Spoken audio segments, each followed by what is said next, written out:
ауылының құрметті апасымын, әжесімін, немере сүйген, шөбере сүйген. Осы жаңалықта 54 жылдан бері қарата, 56 жылдан бері қарата осы жаңалықта өсіп өндім, үйлендім, балалы болдым, шағалы болдым, немере сүйдім, шөбере сүйдім.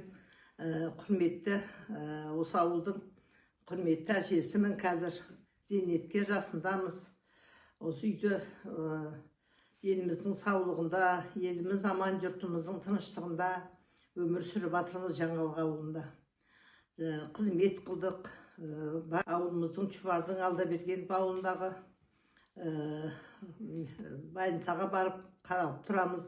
Олар бізді уағыменен шақырып тұрады, ем-домдарын жасап, дәрілерін беріп, системаларын қойып, бізді құрметтеп, емдеп, бізді шығарып салады. Сол больницамыздың бастығы біздің қайынсіңліміз енді. Біз оның атын туралап айтпаймыз. Бижан қайынсіңліміз сол ауылға 40 бәленбай жылдан бері қарата еңбегі сіңіп, сол жерде үлкенді кішілі медбикелері бар, қызмет жасап жатқан қыздар бар. Солардың бәріне басшы болып, соларды үлгі өнегесімен тәрбиелеп отырған. Енді осының Құлбекова Бижамал, енді айтпасқа болмады, айтайын енді. Бижан қызымыз солардың бәрін тәрбиелеп, алға сүйреп, қасиетті ауылымыз Алдаберген ауылы, бүткіл осы Қазақстанға, бұрын Сайыз уағында белгілі болған, қазір Қазақстанға белгілі Алдаберген батамыздың ауылы қасиетті де. Сол мекемені басқарып отырған қызымызға, лаврашымызға мыңда бір рахмет.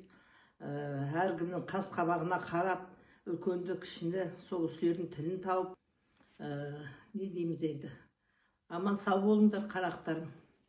Еліміз аман, жұртымыз тыныш болып, сендерге әрбір берген адамның алғысы Алланың құлағына шалынсын. Аман есен болыңдар қарақтарым. Жаманшылық болмасын, алғыс алып, көптің алғысын алып жүруге Алла Тағала сендерге нәсіп етсін, айналайындар. Аман болыңдар. Мен жаңалық ауылының тұрғынымын. Аты жөнім Латпаева Маржан, Сатылған қызымын. Осы ауылға келгеніме 20 жылдан асты, 25 жыл уақыт болды. Алдаберген ауылының амбулаториясында істейтін Бижамал Бекенов аға өте үлкен зор қошеметпен рахметімізді айтамыз, алғысымызды білдіреміз ол кісіге. Қысылып ауырып барған кезімізде қарап, укол дәрілерін беріп, сондай жақсы қарайтын бізге. Рахметіміз шексіз енді, оны айтып та бітіре алмаймыз, тауысып та айта алмаймыз. Ол кісіге денсаулық, амандық берсін, дені сау аман болсын. Алдаберген ауылының медсестраларына да рахмет, барсақ сондай уколдарымызды салып, реттеп береді. Оларға да рахметімізді айтамыз, көп рахмет. Өзіміздің терапевт врачымыз, жаңа келген қызымыз Нұржан Сыламхан қызына да рахметімді айтамын. Жаны қалмай қарап, сондай несін түсіндіріп, бәрімізге жағдайымызды жасап отырған қызымызға да рахметімді айтамын. Енді өзіміздің ауылдың жаңалық ауылдағы медсестрасымызға келсем, ол да бізге Бекбосынова Дінасарадағы рахмет. Келсекте немізді, давлениемізді өлшеп, жағдайымызға қарап, өте қызметті жақсы атқарып жатыр. Барлықтарына көп рахметімді айтамын.